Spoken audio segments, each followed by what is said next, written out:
and welcome to this new video. My name is Nuo Shen and this is The Meaning Space.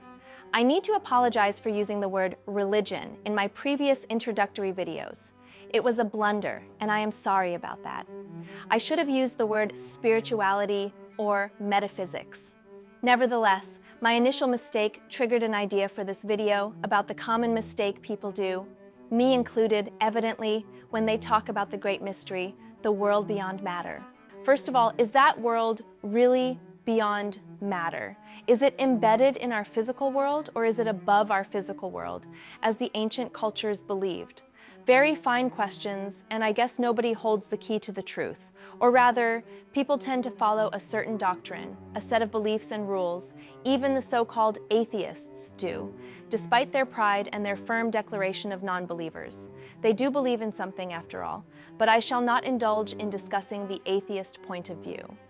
I am here to explore the misconceptions that often lead people to lose their spirituality. The root of things come from the dawn of man. Ever since human beings would gaze at the night sky in terror and wonder, ever since the inexplicable was necessarily cataloged as a mystical thing, ignorance has always led people to find explanations, no matter what. Enter science, finally, with Galileo and the remarkable achievements of the scientific method. There will be a video about that, I promise. Science has proven to be powerful and effective. We live in a technological and comfortable world, and we have learned a lot about nature thanks to science. We did not learn to erase war and abuse, but that's another story, yet another subject for another video. But science, in all its power, the power of reason and logic, can deal with the what. It explains how the amazing machinery of the universe works to a certain limit. It can't address the most fundamental question, why? Why are we here? Where do we go when we die? What is the meaning of life? To answer these questions, two great paths have emerged: religion and spirituality. These two words are often used interchangeably, as my mistake has shown, but they are not the same. Religion is a human construct, an institution. Spirituality is something more intimate, more universal, more direct. Let's explore the difference between the two and why understanding this distinction matters for every one of us. Religion, in its many forms, Christianity, Islam, Hinduism, Buddhism, Judaism, and countless others, is essentially a system. It is built on doctrines, rules, rituals, and structures. It provides identity, belonging, community, and often moral guidance. Religion is man-made. It is shaped by cultures, languages, histories, and politics, even the environment where it has flourished. It can be beautiful, offering art, music, tradition, and solidarity, but it can also be divisive. Too often, religion becomes a border, separating us from them, believers from non-believers, the saved from the condemned, as we have sadly witnessed throughout the history and present times of mankind. Throughout history, wars have been fought, empires justified, and people oppressed in the name of religion. When institutions take on divine authority, power becomes sacred, and questioning is treated as heresy. Religion, at its core, is the organization of faith. It is not faith itself. It is the structure, not the essence. Spirituality is different. It does not depend on temples, texts, or traditions. It is not bound to dogma. Spirituality is the direct relationship between the individual and the divine, whatever we call it, God, the source, the universe, the eternal, energy. Unlike religion, spirituality is universal. It can be experienced by the monk in silence, by the artist painting at dawn, by the sailor looking at the stars above the clouds, or by a child staring at the ocean for the first time. It is the sense that life is sacred, that we are part of something larger, that love, compassion, and truth have an eternal dimension. Spirituality is not belief, it is experience. You can believe in a doctrine without ever feeling God. But when you experience God through prayer, meditation, wonder, or even suffering, you touch something that no institution can claim as its own. So, what is the difference? Religion tells you who God is. Spirituality invites you to discover God for yourself. Religion prescribes rituals. Spirituality awakens reverence in everyday life. Religion can divide. Spirituality unites because it speaks to what is shared in all human beings. Religion relies on outer authority. Spirituality relies on inner transformation. This does not mean religion is useless. Religion can be a bridge. It can preserve wisdom, guide communities, and provide discipline. But if we confuse the bridge with the destination, we miss the essence. The existence of God, the divine, the absolute, is not bound to any religion. God existed before religions were written, and God will exist long after they are forgotten.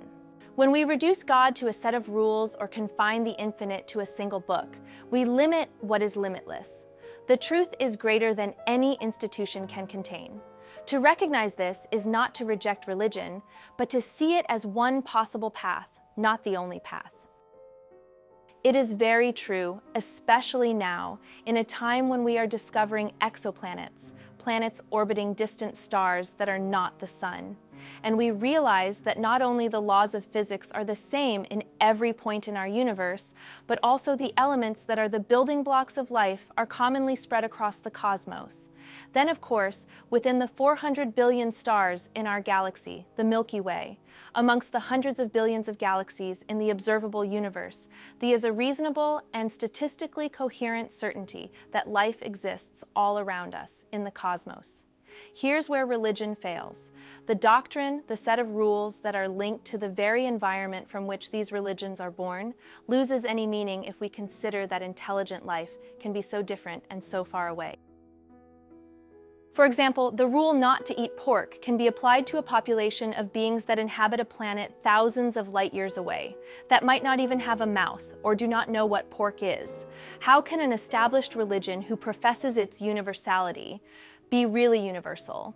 If it preaches about behaviors, societies, anatomic features, think about masturbation, and environments that are surely not the same on the other side of our galaxy, let alone another galaxy altogether.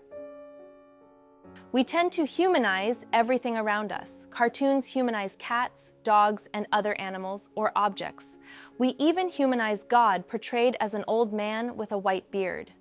The pantheon of ancient Greek and Roman gods featured human-like beings, even in their very human flaws.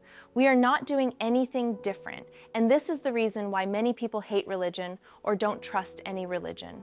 But spiritualism is a totally different thing. It is the acceptance or the realization that there is something beyond the limits of science, the limits of the tangible, and it is an honest interior or shared exploration of the meaning of life that we all desperately try to understand. The search for the why is not an easy one and is prone to mistakes, delusions, and suffering. But no goal can be achieved without suffering, without trial and error. And one of the biggest mistakes is to blindly follow a specific guide or doctrine under the false comfort of hope. Religion is fueled by hope.